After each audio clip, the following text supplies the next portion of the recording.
Scattered across all 7 seas, the UK's overseas territories.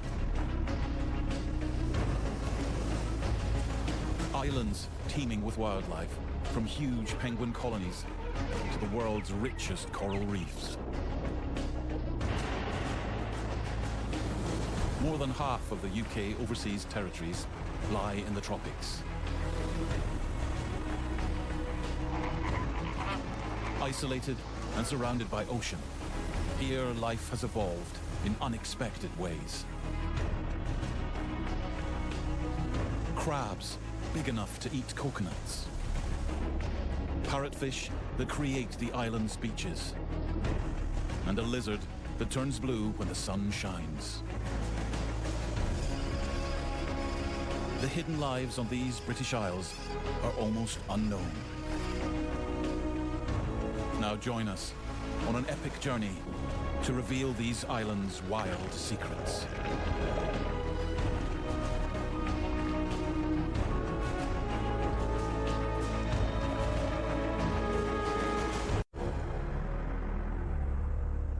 Scattered across the Caribbean Sea are 5 separate territories.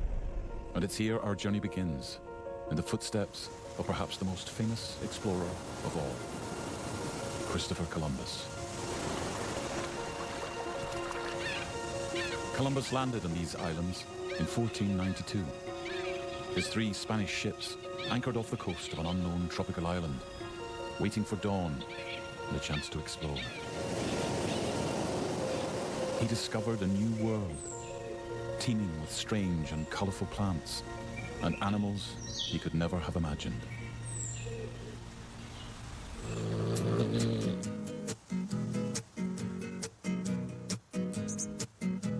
The Caribbean is a biological hotspot, one of the most diverse places on the planet.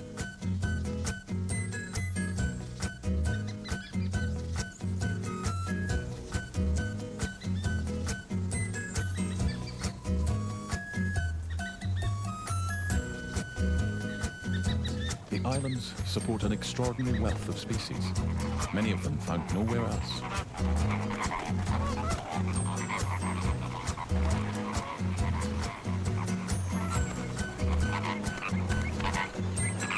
And the underwater world is just as rich.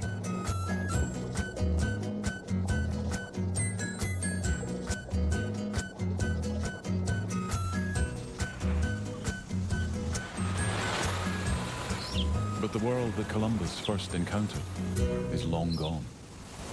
Waves of Europeans followed him, and these islands were quickly transformed. The tropical paradise that hundreds of millions of sunbirds flock to for vacations hardly resembles that lost world. In fact, many of the creatures that Columbus saw have vanished.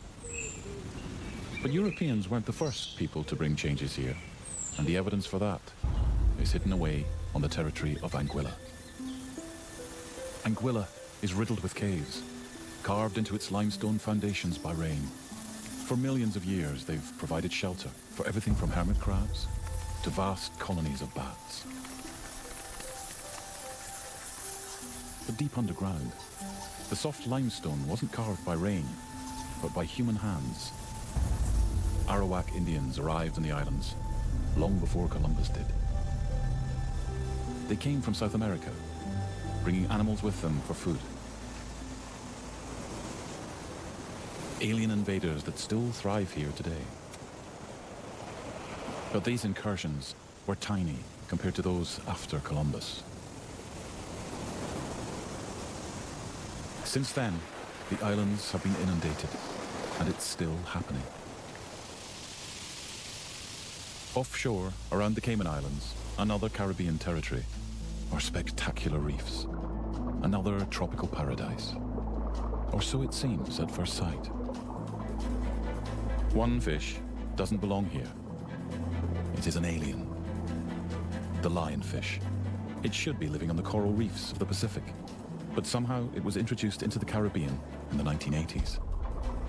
They devour native fish, and bristling with venomous spines, no local predators will touch them. They are infiltrating the ecosystem in a devastating way. But there is one predator that might help. Us. Locals are now hunting lionfish.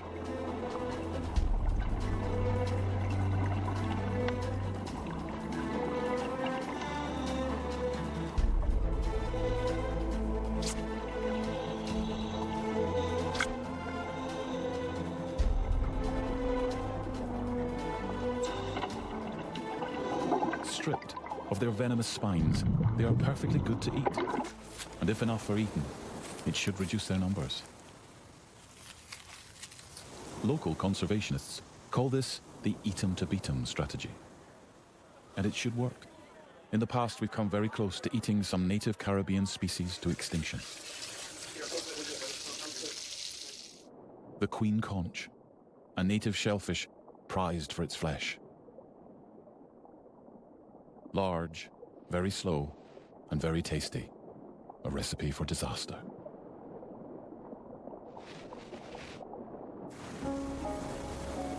They once existed in huge numbers, but these islands, constructed entirely out of discarded conch shells, tell a story of impending disaster for the conch. In many places, they are now threatened.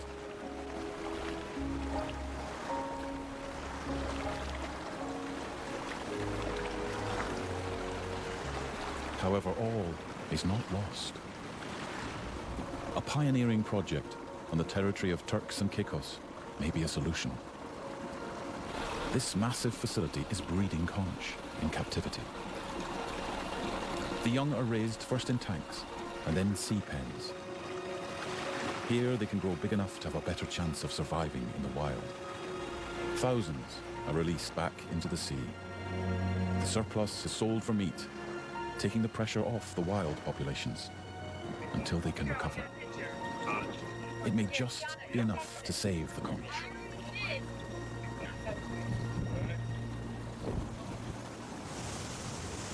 But some Caribbean animals are much closer to the brink. Back on the Cayman Islands, the forests were once teeming with these amazing creatures. Now, one of the rarest reptiles on Earth, the blue iguana. But why isn't it blue? First thing in the morning, it's too cold, and it's only when it is warmed by the sun that it gradually changes color.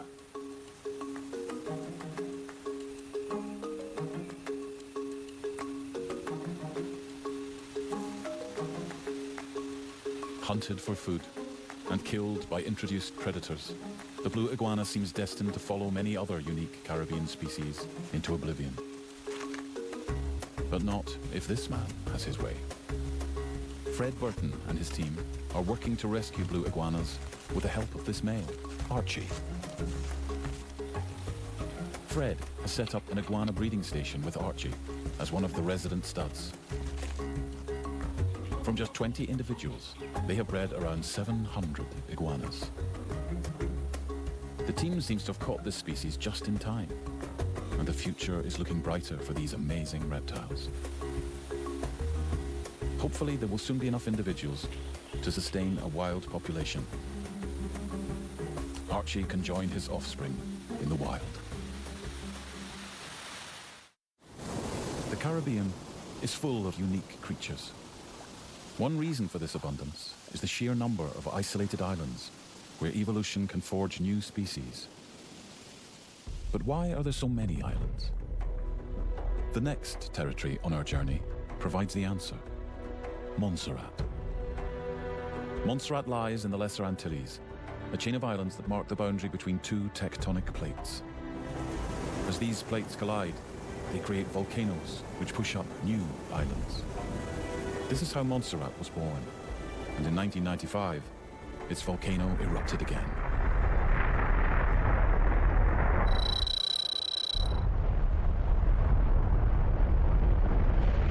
The volcano spewed out torrents of superheated gas and dust.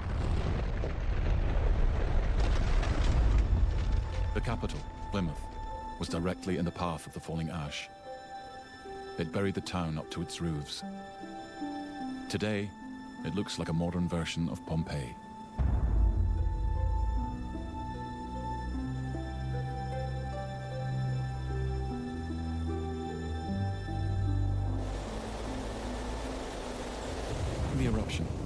disaster for people and animals alike.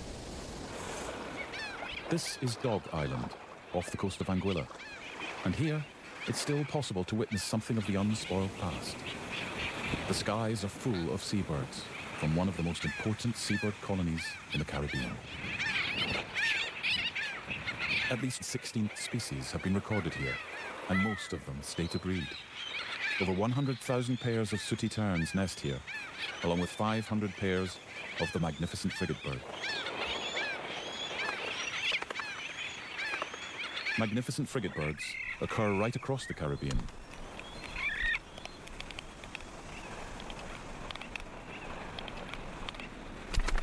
On Dog Island, they have a safe place to breed, but elsewhere, they face a sinister threat. Fishing line. Birds get caught in the lines at sea. When they land back at their nests, they become entangled in branches. The bird dies a slow death. As the lines don't decompose, the nesting trees become deadly traps.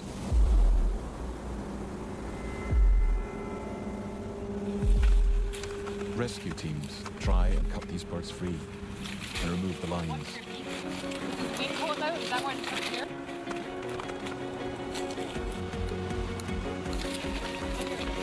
Woo!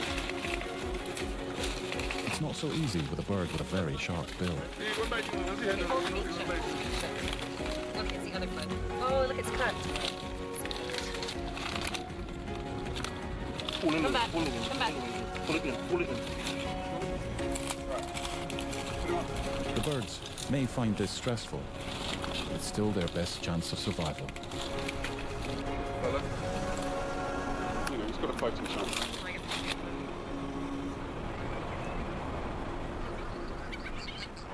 Our next stop lies some 900 miles away in the vastness of the Atlantic. It's the oldest of all the UK overseas territories, the island of Bermuda. The English settled here in 1612, so the main island is developed from shore to shore. It's teeming with people, but Bermuda has an amazing story to tell. Perhaps the most surprising story in the whole of the Caribbean. The English weren't the first to come here. The islands were discovered by the Spanish, just a few years after Columbus's arrival in the New World. But the Spanish didn't stay. As they dropped anchor offshore and the sun began to set, the air was filled with unearthly noises. These noises frightened the Spanish. They were convinced the islands were home to the devil. They never came back. When the English settled, over 100 years later, they realized there were no devils here. Just huge numbers of seabirds they called cahows, in imitation of their strange cries. And instead of being afraid of them, the English simply ate them.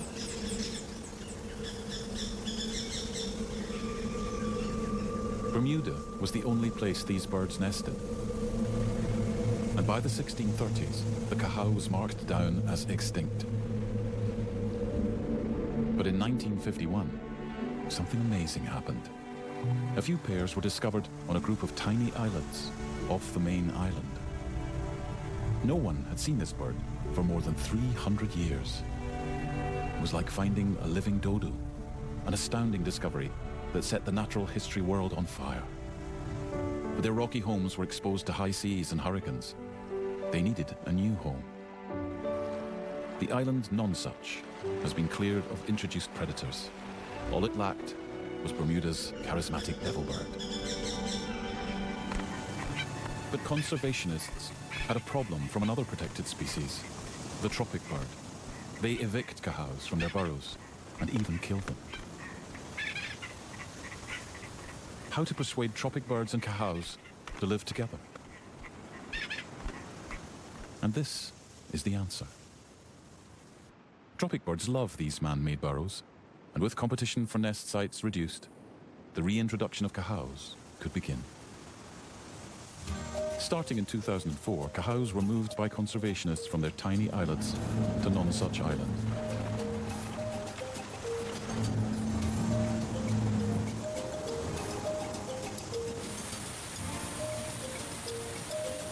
Just a decade later, the plan appears to be working. Today, cows are breeding successfully on Nonsuch. This huge and ungainly-looking chick will soon fledge to soar far and wide over the Atlantic, and yet will still be able to find this tiny island when it is ready to return home to breed.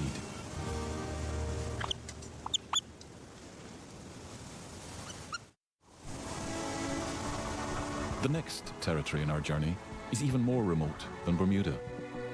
Lost in the immensity of the Pacific Ocean, almost 4,500 miles off the coast of South America, lies Pitcairn Island. This tiny speck of land measures just 2 miles long.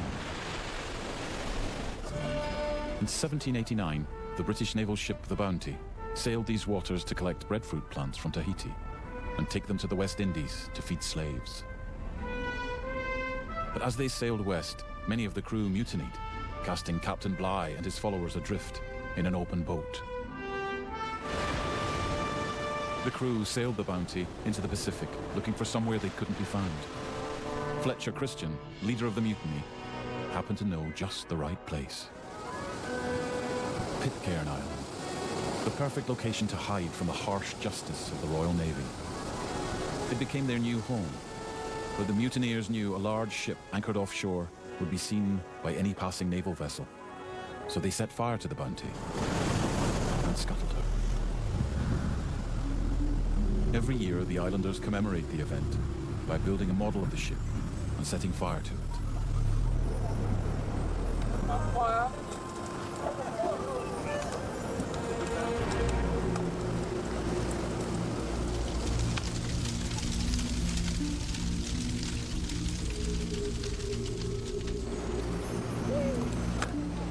It's a great excuse for the islanders to get together. But the story of the Bounty isn't just history here.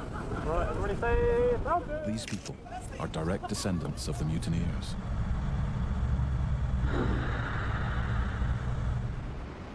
Generations of descendants have now made Pitcairn Island their home.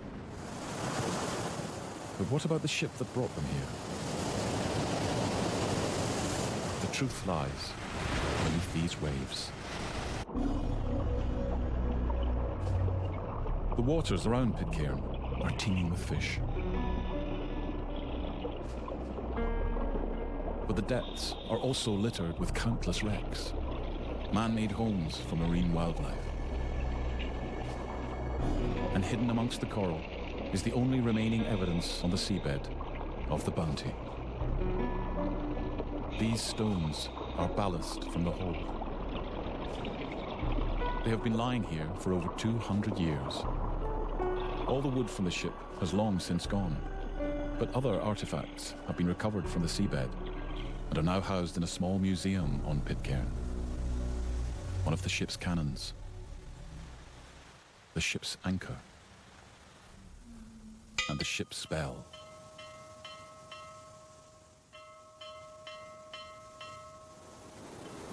The ecology of such tiny islands is very fragile. Like many of the Caribbean islands, Pitcairn has been transformed by generations of settlers. It didn't take long for the mutineers to eat their way through most of the island's resources. In places, the ground is now bare.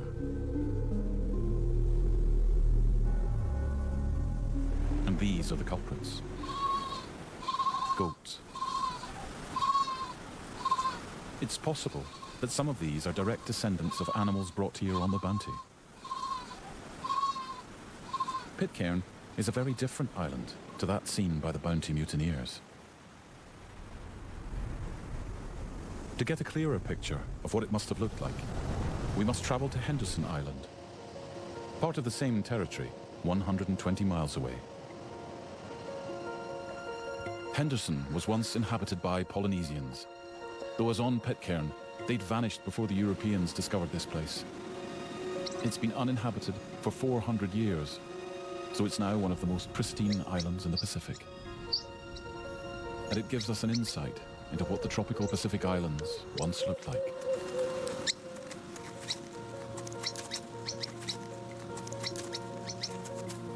The floor is alive with land hermit crabs. And the forests shelter birds only found on this tiny speck of land. The Henderson fruit dove and the Henderson lorikeet, a colourful species of parrot. It's also home to seabirds that are widespread across all tropical oceans. But it's possible this Henderson petrel only nests on this island. But many even more remote Pacific islands are almost impossible to reach. And who knows what's there? Like the island itself, the reefs just offshore have had a long time to recover from human activity. And now, they are breathtaking.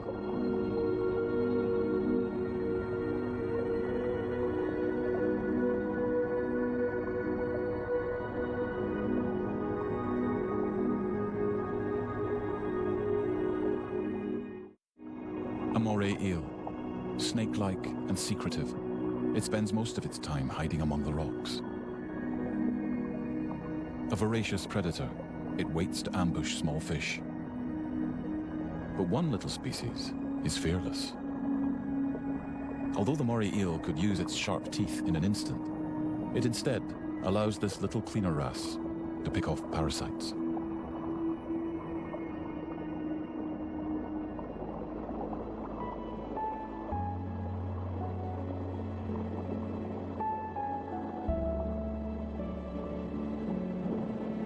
A long-nosed butterfly fish, with mouthparts like tweezers to pick food from tiny crevices.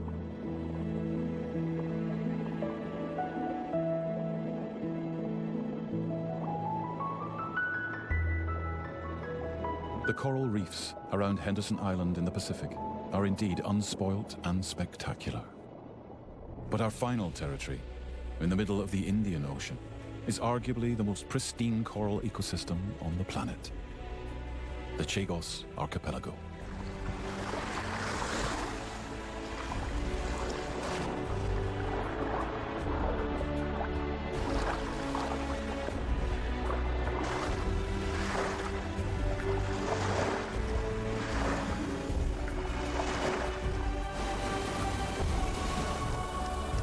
The archipelago forms the British Indian Ocean Territory. It's made up of 7 huge coral atolls, each an extinct volcano. Where the volcano summit reaches into the sunlit surface waters, it's been colonized by coral, which has built a roughly circular reef. The limestone base of the reef sometimes breaks the surface, creating a ring of islands and a sheltered lagoon. The Chagos Archipelago is vast. In 2010, it was declared a marine reserve, the biggest fully protected area of its kind in the world, twice the size of the UK. This place is a record breaker. Not only is it home to the most pristine coral reef on Earth, but it has 8 times the number of reef fish found anywhere else in the Indian Ocean, perhaps even the whole world. Yet this remote area has hardly been explored by scientists, so the true diversity of this place is still unknown.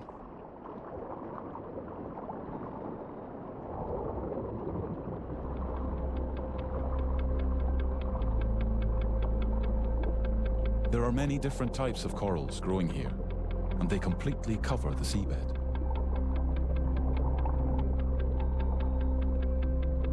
Staghorn, table, and pillar corals.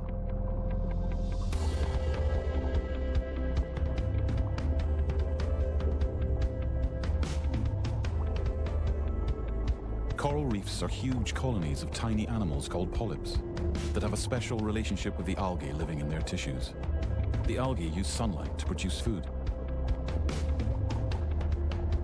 The algae pass some of this food, along with oxygen, to the coral animals, and in return receive carbon dioxide and other nutrients. It's this relationship that allows shallow water corals to grow fast enough to build the enormous structures that we call reefs.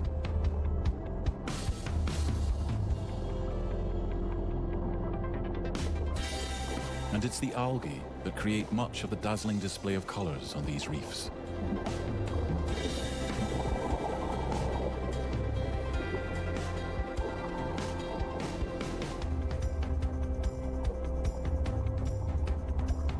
Different corals grow into different shapes, building up a complex structure, providing homes for fish. This intricate city, with its varied living space, is one reason for the huge diversity of fish living here. Table coral provides a roof for an oriental sweetlips and shelter for an emperor angelfish. Shoals of green chromis rarely venture far from these forests of staghorn coral. At the slightest hint of danger, they dart into the branches.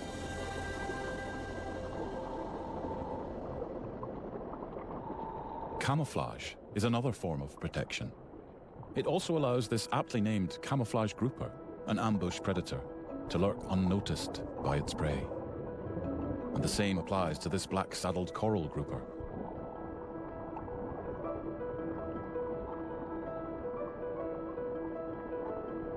But strangely, this fish comes in two color forms, and the other one couldn't be more conspicuous. Coral reef fish make full use of color and pattern. Many butterfly fish have a black mask that hides the position of the vulnerable eye from predators.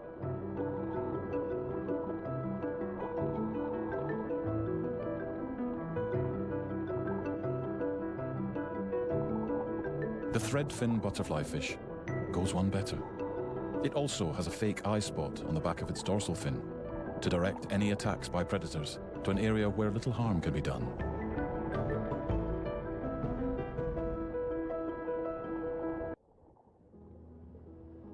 Conspicuous yellows, blues, spots and stripes seem to dominate the wardrobe of reef fish. Yet even this may be camouflage, blending in with colorful corals.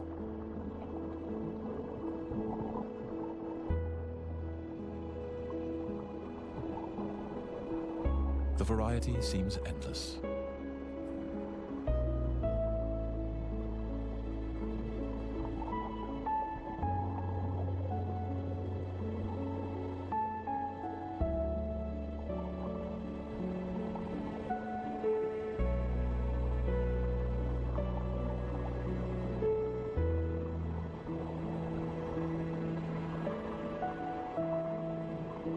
There are even fish here that can change color.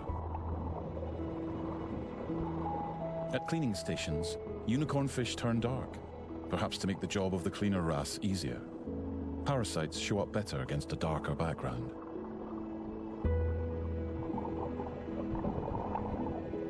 Some reef species are unique to Chagos. These are Chagos anemone fish. They live amongst the tentacles of these huge anemones, somehow immune to their stings. This keeps them safe from most predators, and the anemone gains by feeding on the nutrients that the fish excrete.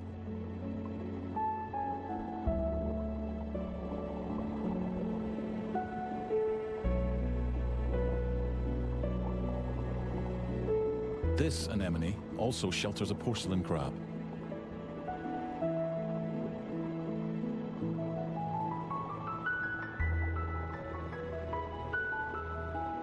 When it's sure it's safe, it comes out to filter particles from the water with its feather-like arms.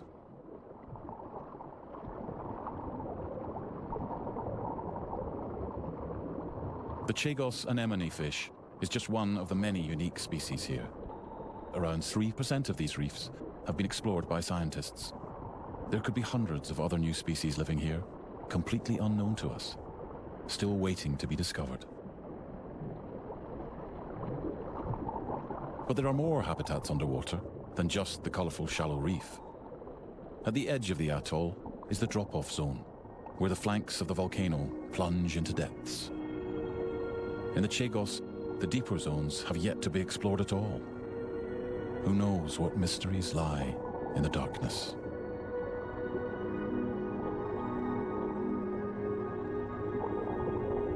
In the inner lagoon, there are sandy areas. Occasional outcrops of coral attract shoals of fish seeking shelter in the sand plains.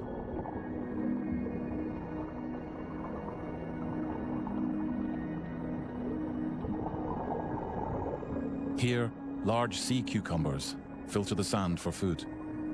But they aren't vegetables. These animals are the garbage men of the sea. They break down scraps of food, which becomes fodder for marine bacteria to recycle.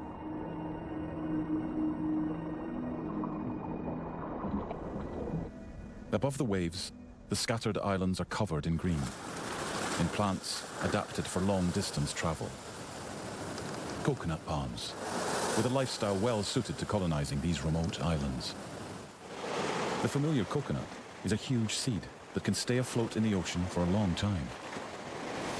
Borne by currents and the wind, they drift for huge distances. And if they're lucky, they'll wash up on one of these coral beaches. The flesh and milk of the coconut provides the plant with food as it grows in the sterile sand.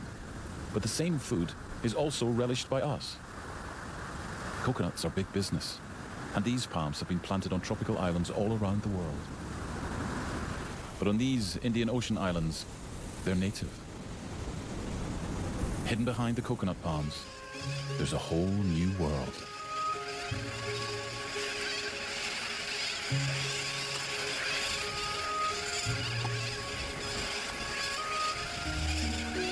This island supports a forest of native hardwood trees and ferns.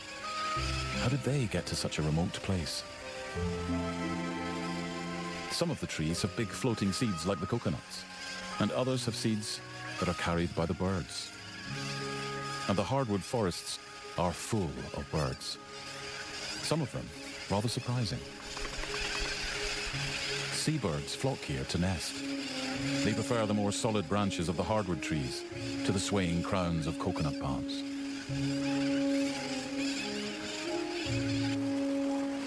Squalls and storms are frequent here, and as they pass through, the wind whips through the trees. High in the treetops, red-footed boobies try to hang on tight.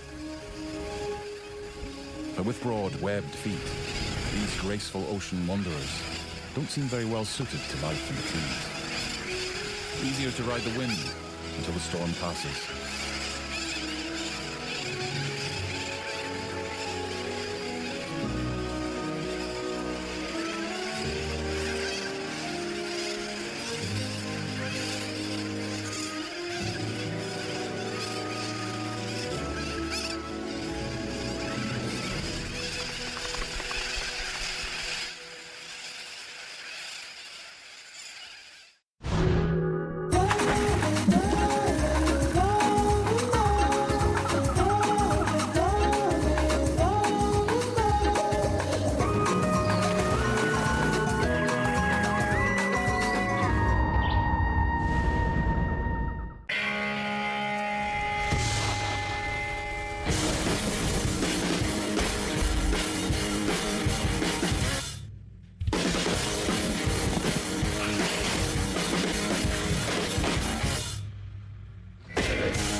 Repite conmigo. Dar megas, recibir megas, dar megas, recibir megas, dar megas, recibir megas. ¡Qué guapo! ¿A qué sí?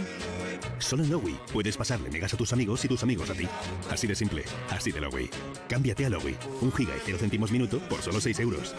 Entra en lowy.es. Papá, ¿sabes que te quiero? Y este es el segundo día más feliz de mi vida.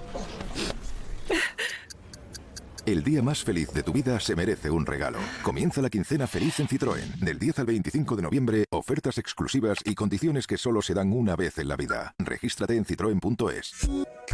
Citroën.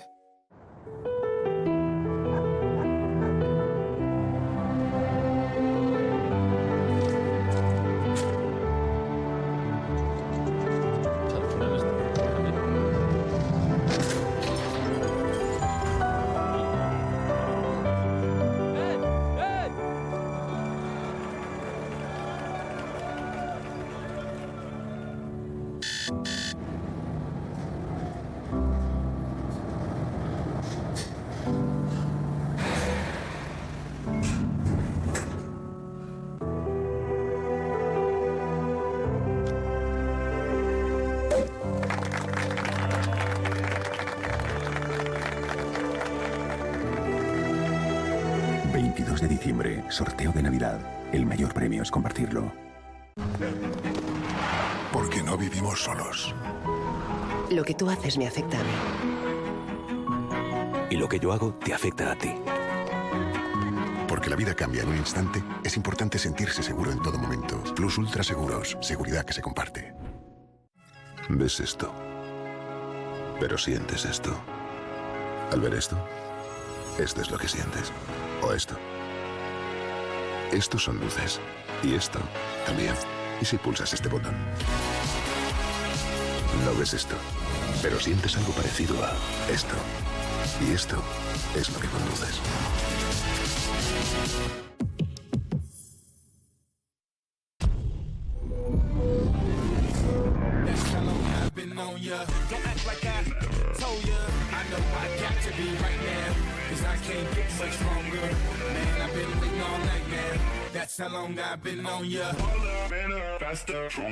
Disfruta de un irresistible latte macchiato a media tarde con Nescafé Dolce Gusto.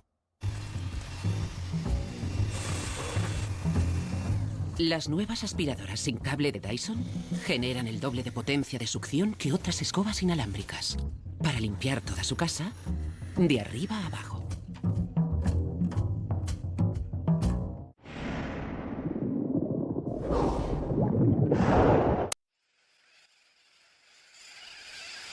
On the ground, sooty terns nest in huge numbers.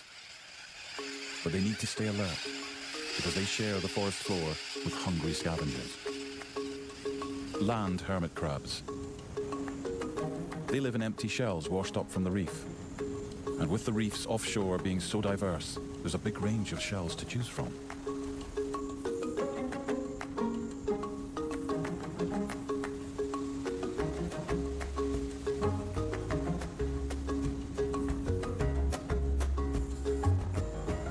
There is one crab that rules supreme on these islands.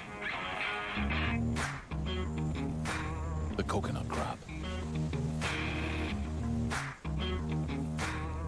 It is the biggest land arthropod on the planet, with a leg span of up to 3 feet.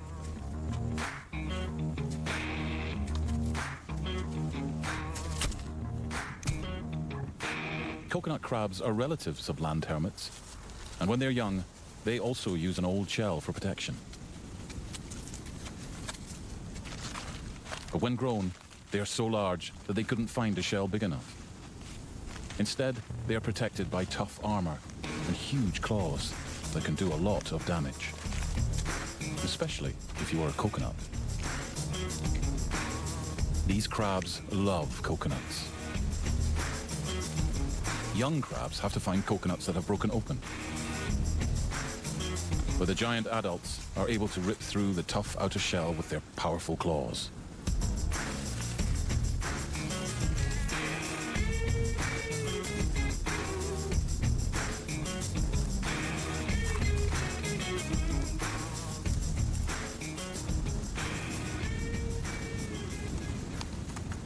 They're also very good at climbing. They scale the tallest palm trees and use their versatile claws to cut down more coconuts. These crabs have truly mastered this island paradise.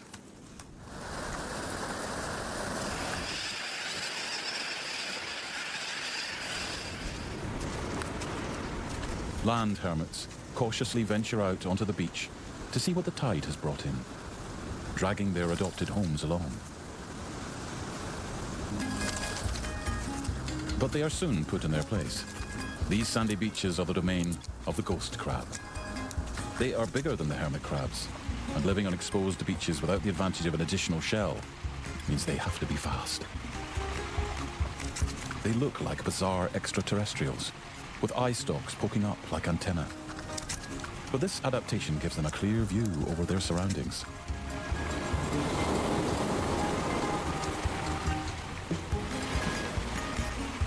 They are meticulous when it comes to maintaining their burrows, their only shelter on the open beach. They're constantly clearing out and patting down sand near the entrance to give them unobstructed access to safety.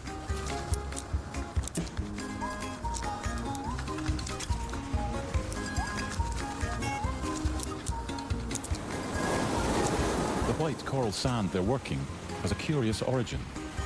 Coral skeletons are ground into the sand by the wind and waves that batter the reef. But an astounding amount of sand is actually produced by one particular group of reef fish, parrotfish.